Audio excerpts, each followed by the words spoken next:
Hello everyone, Jai Hind. Welcome to all of you in the new sequence of Mathematics for class 10th. 10वीं class के इस sequence में हम पढ़ने वाले हैं मेंसुरेशन यानी क्षेत्रमिति, जिसमें किसी 3D स्ट्रक्चर के क्षेत्रफल और आयतन से संबंधित विषयों का अध्ययन किया जाता है।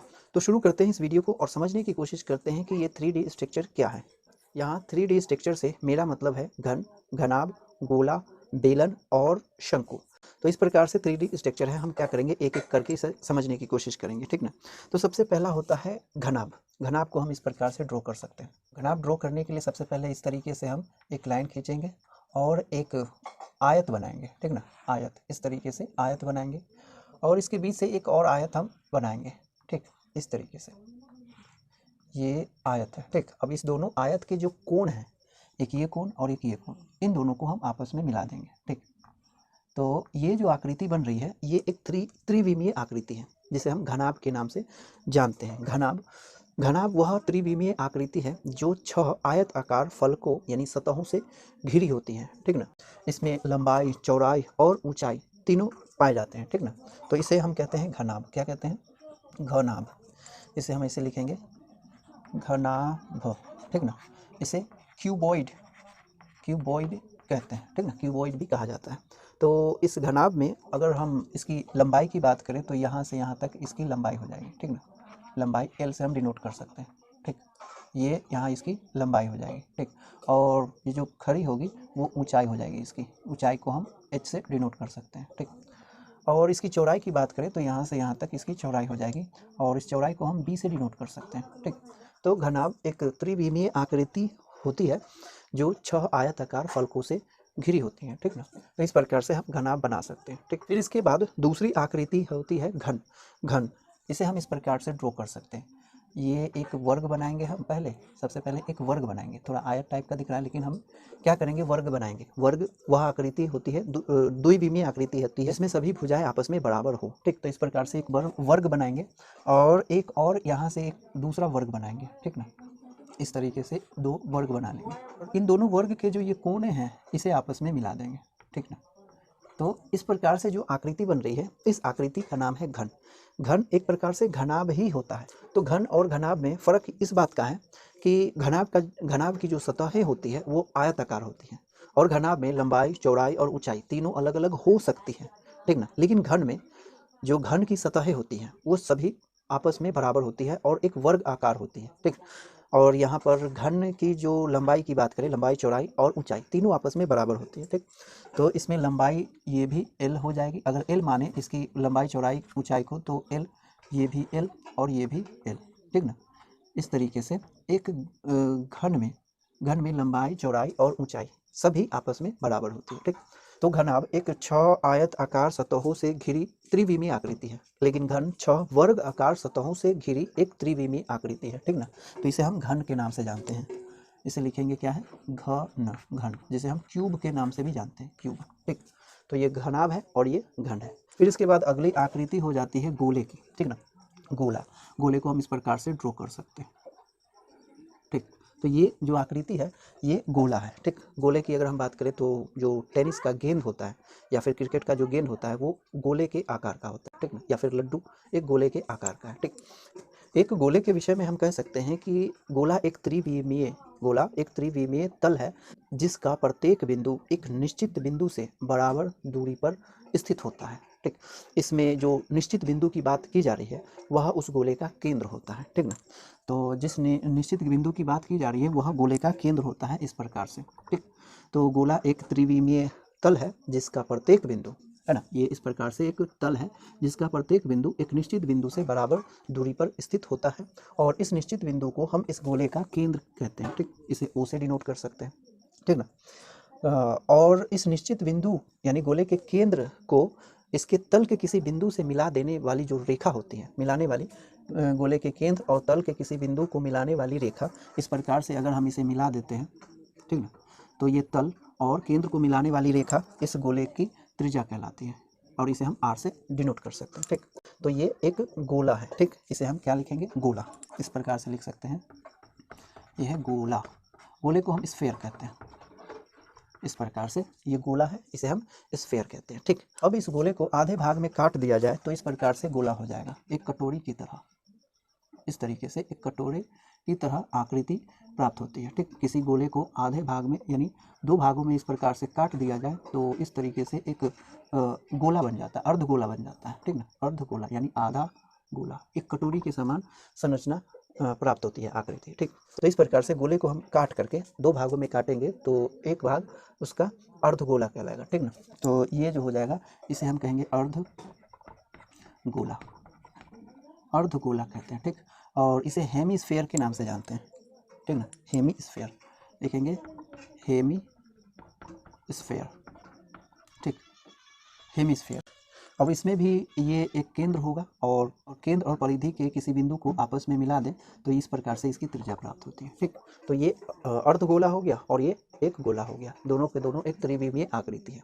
एक बार फिर से बता दूं, गोला एक त्रिविमीय तल है जिसका प्रत्येक बिंदु एक निश्चित बिंदु से समान दूरी पर स्थित होता है। उस निश्चित बिंदु को उस गोले का केंद्र कहते हैं और तल के किसी बिंदु को केंद्र से मिलाने वाली रेखा उसकी त्रिज्या कहलाती है। ठीक, तो ये गोला हो गया। ठीक, अब अगली आकृति है बेलन, है ना। हम इसे इस प्रकार से डिनोट कर सकते हैं, बेलन को इस तरीके से। ठीक ना, बेलन इस प्रकार की एक आकृति होती है, त्रिविमीय आकृति, इस तरीके से। ठीक ना, तो बेलन की आकृति अगर हम बात करें तो पानी की जो पाइप होती है वह एक प्रकार का बेलन ही होता है। ठीक ना, तो बेलन, तो यहाँ बेलन के विषय में हम कह सकते हैं कि समान त्रिज्या वाले 2 वृत्तों के बीच एक त्रिविमीय तल बेलन कहलाता है। समान त्रिज्या वाले 2 वृत्तों के बीच एक त्रिविमीय तल बेलन कहलाता है। ठीक ना, तो इस प्रकार से बेलन है। बेलन के उदाहरण की बात करें तो सबसे अच्छा उदाहरण होगा पाइप, पानी का पाइप। ठीक ना, तो ये हो गया बेलन। ठीक, इस तरीके से बेलन है। ठीक, बेलन में ये दोनों आधारों को जो मिलाने वाली रेखा है, दोनों वृत्त आकार जो आधार है ना, ये और ये, इन दोनों के केंद्र को मिलाने वाली रेखा इस तरीके से अगर मिला दें तो यही इसकी ऊंचाई होती है। ठीक, तो बेलन की ऊंचाई हम इस प्रकार से लिख सकते हैं, h। बेलन की ऊंचाई भी होती है और इसके आधार की त्रिज्या भी होती है। चूँकि आधार इसका एक वृत्ताकार होता है तो r इसकी त्रिज्या हो जाएगी। ठीक ना, इस तरीके से। ठीक, तो ये हो गया बेलन। अब इसके बाद बेलन है, इसे हम लिख सकते हैं क्या चीज़, बेलन। ठीक ना, इसे सिलेंडर के नाम से जानते हैं, सिलेंडर, इस तरीके से सिलेंडर है। ठीक, तो बेलन हो गया। अब अगली आकृति जो है वो होती है शंकु। ठीक ना, शंकु को हम इस प्रकार से डिनोट कर सकते हैं, शंकु ये है इस तरीके से। ठीक, इस तरीके से एक शंकु होता है। ठीक, शंकु के उदाहरण की बात करें तो बर्थडे कैप जो होता है ना, या फिर क्रिसमस ट्री होती है, वो भी एक शंकु के आकार की होती है। ठीक, तो शंकु के विषय में हम कह सकते हैं कि किसी वृत्त पर आधारित वह त्रिविमीय तल, किसी वृत्त पर, देखिए इसका तल जो है वृत्ताकार है, तो किसी वृत्त पर आधारित वह त्रिविमीय तल जो एक बिंदु पर समाप्त होती है, वृत्त पर आधारित वह त्रिविमीय तल जो एक बिंदु पर समाप्त होती है उसे शंकु कहते हैं। ठीक, तो ये वृत्ताकार तल है ना, और इस प्रकार से ऊपर जाकर के एक बिंदु पर समाप्त हो जाती है। ठीक, इस बिंदु को इस शंकु का शीर्ष कहते हैं। ठीक, और वृत्त आकार तल के केंद्र को उस शीर्ष से मिलाने वाली जो रेखा होती है, ये इस तरीके से, यह इसकी ऊंचाई हो जाती है। किसकी ऊंचाई, शंकु की ऊंचाई। ठीक ना, इस तरीके से ये शंकु की ऊंचाई हो जाएगी। ठीक, और आधार चूंकि वृत्त आकार है तो वृत्त की त्रिज्या इस शंकु के आधार की त्रिज्या कहलाएगी। ठीक ना, आधार की त्रिज्या जिसे हम r से डिनोट कर सकते हैं। ठीक, अब इसके बाद वृत्त आकार आधार जो है उसके परिधि के किसी बिंदु को उसके शीर्ष से जो मिलाने वाली रेखा है, यानी ये रेखा, यह इसकी तिर्यक ऊंचाई कहलाती है। तिर्यक ऊंचाई, आधार के परिधि को शीर्ष से मिलाने वाली रेखा इस शंकु की तिर्यक ऊंचाई कहलाती है। ठीक, और तिर्यक ऊंचाई को हम इस प्रकार से डिनोट कर सकते हैं, एल माना जाता है। ठीक, एल माना जाता है। ठीक, तो इस तरीके से 1 2 3 4 5 6 त्रिविमीय आकृति हमें इस मेंसुरेशन के चैप्टर में पढ़ना है। ठीक ना, तो इससे संबंधित कुछ महत्वपूर्ण फॉर्मूलाज होते हैं, उसे हम जान लेंगे। तो सबसे पहले हम घनाभ से शुरू करते हैं। ठीक, तो घनाभ के विषय में हम लिख सकते हैं, घनाभ का क्षेत्रफल।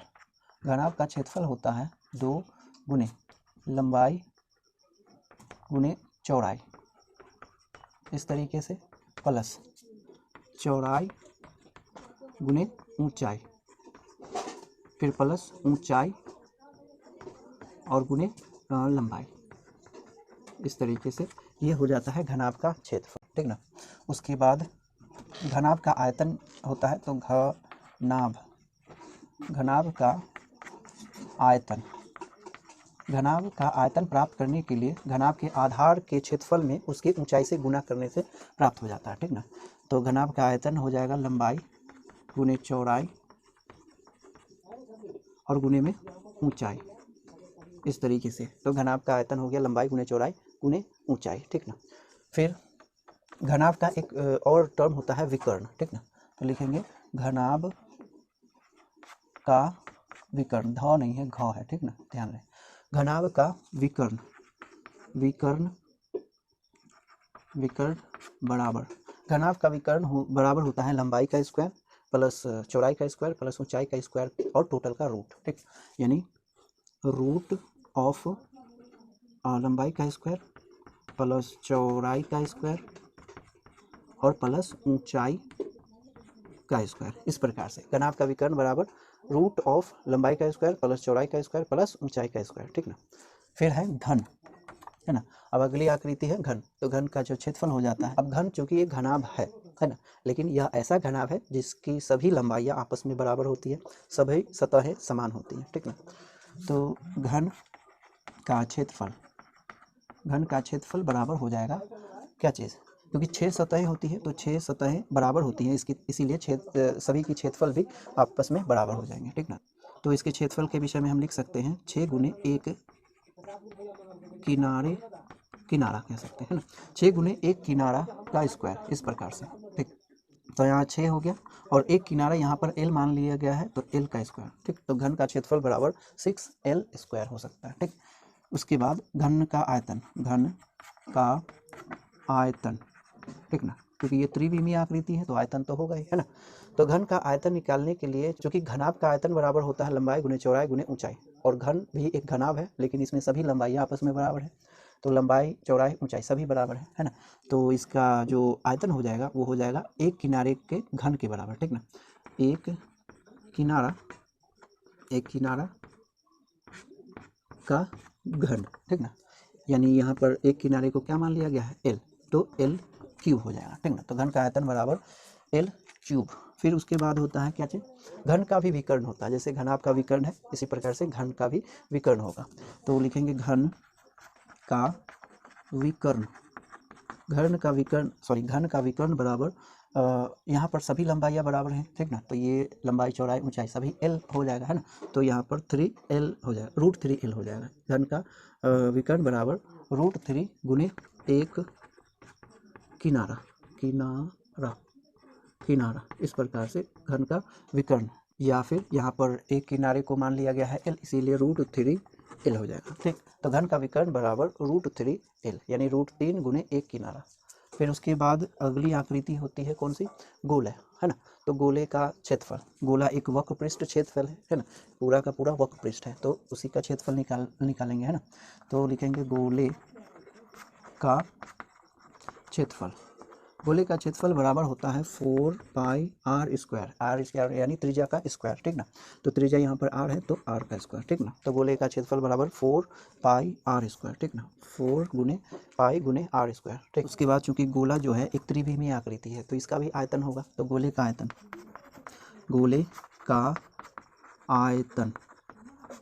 आयतन जो हम लिखते हैं वो होता है 4/3πr³, ठीक ना, 4/3πr³ होता है, ठीक ना। गोले का आयतन 4/3πr³, ठीक।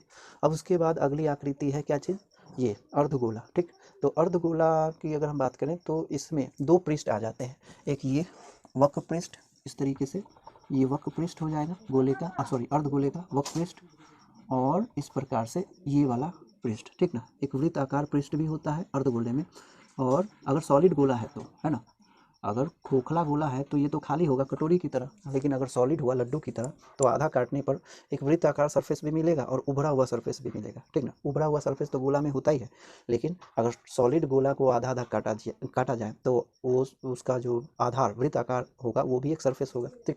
तो इसमें 2 सरफेस होते हैं, ठीक, एक वक्र पृष्ठ और एक पूर्ण पृष्ठ में इसको भी मिला दिया जाता है, ठीक ना। तो इधर लिख लेते हैं, है ना, क्या लिखेंगे,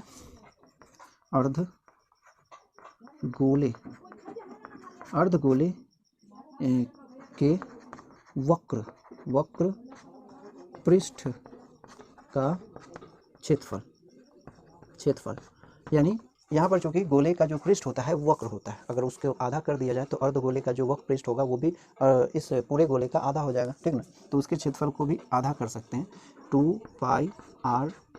ऐसे तो अर्धगोले के वक्र पृष्ठ का क्षेत्रफल हो जाएगा 2πr², ठीक। लेकिन अगर यहाँ पर पूर्ण पृष्ठ की बात करें तो वक्र पृष्ठ में वो वृत्ताकार पृष्ठ को भी जोड़ना पड़ेगा। अर्धगोला अगर सॉलिड है तो, है ना।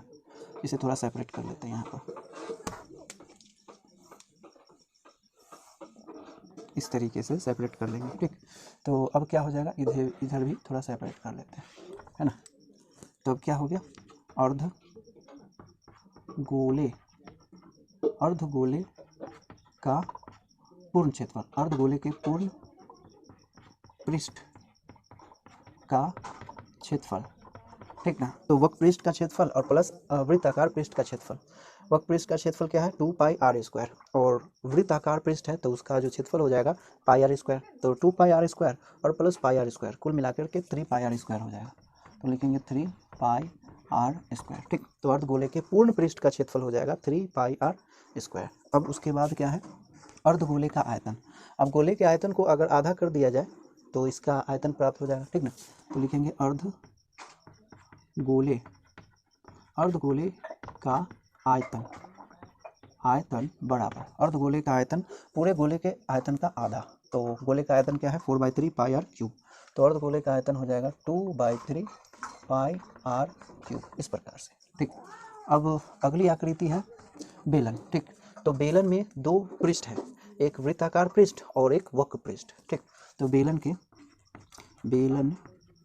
के वक्र पृष्ठ का क्षेत्रफल बराबर आधार की परिधि गुने उसकी ऊंचाई यानी 2πr और h, इस प्रकार से बेलन के वक्र पृष्ठ का क्षेत्रफल हो जाएगा 2πr गुने h। तो बेलन के वक्र पृष्ठ का क्षेत्रफल हो जाएगा 2πr/h, ठीक।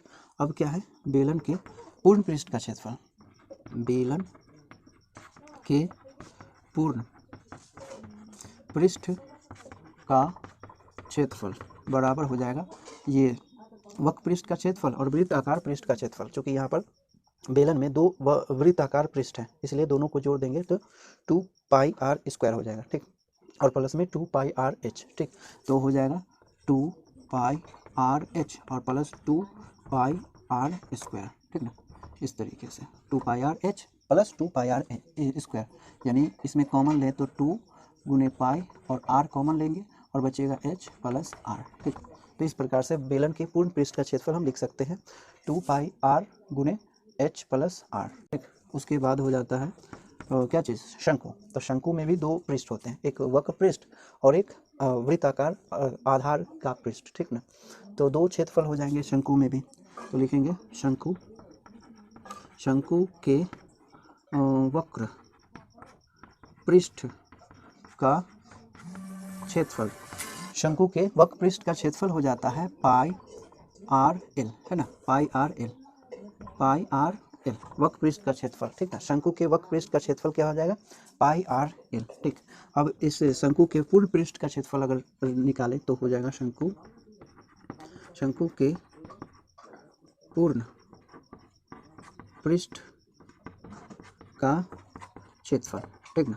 तो वक्र पृष्ठ का क्षेत्रफल और आधार जो है वृत्ताकार उस पृष्ठ का क्षेत्रफल, तो वक्र पृष्ठ का क्षेत्रफल हो जाएगा πrl और वृत्ताकार पृष्ठ का क्षेत्रफल जो हो जाएगा πr² हो जाएगा, ठीक। तो कुल मिलाकर के हो जाएगा क्या चीज, πrl और प्लस πr², ठीक ना। तो शंकु के पूर्ण पृष्ठ का क्षेत्रफल हो जाएगा πrl प्लस πr², ठीक। उसके बाद होता है इसका आयतन। तो शंकु का आयतन लिखेंगे, शंकु का आयतन। तो यहाँ पर शंकु का जो आयतन होता है वो बेलन के आयतन का 1/3 भाग होता है, 1/3, इसीलिए शंकु का आयतन होता है 1/3 πr²h। शंकु का आयतन हो जाएगा 1/3 πr²h, ठीक। उसके बाद शंकु की जो ये तिर्यक ऊंचाई है ना, उसे निकालने के लिए हम इस प्रकार से लिख सकते हैं, तिर्यक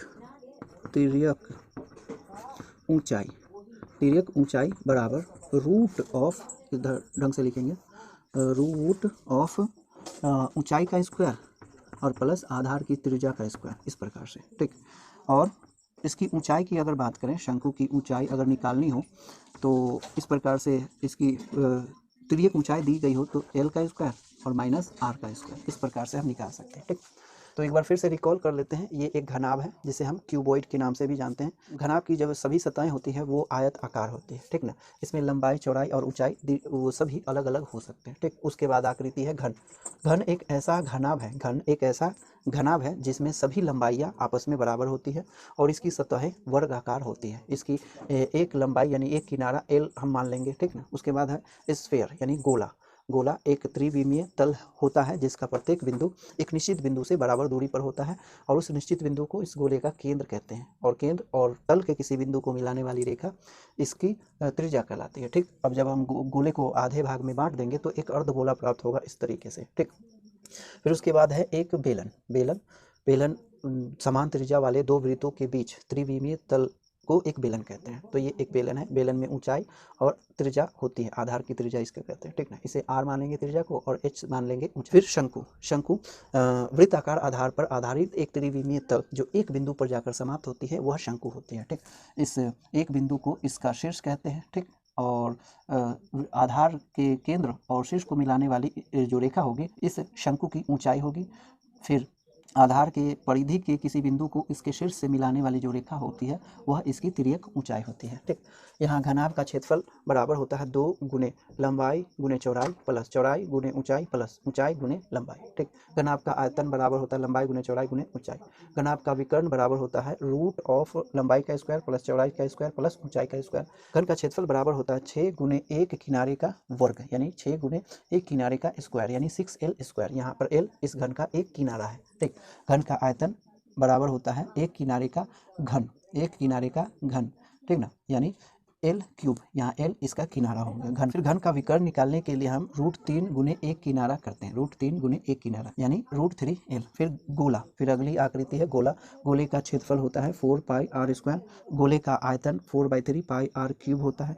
फिर गोले को आधा कर दिया जाता है तो अर्धगोला प्राप्त होता है जिसके पास दो पृष्ठ होते हैं, एक वक्र पृष्ठ और एक वृत्ताकार पृष्ठ। तो अर्धगोले के वक्र पृष्ठ का क्षेत्रफल हो जाएगा 2πr स्क्वायर, ठीक। और अर्धगोले के पूर्ण पृष्ठ का क्षेत्रफल हो जाता है वक्र पृष्ठ का क्षेत्रफल प्लस वृत्ताकार पृष्ठ का क्षेत्रफल, तो कुल मिलाकर के 3πr स्क्वायर हो जाता है, ठीक।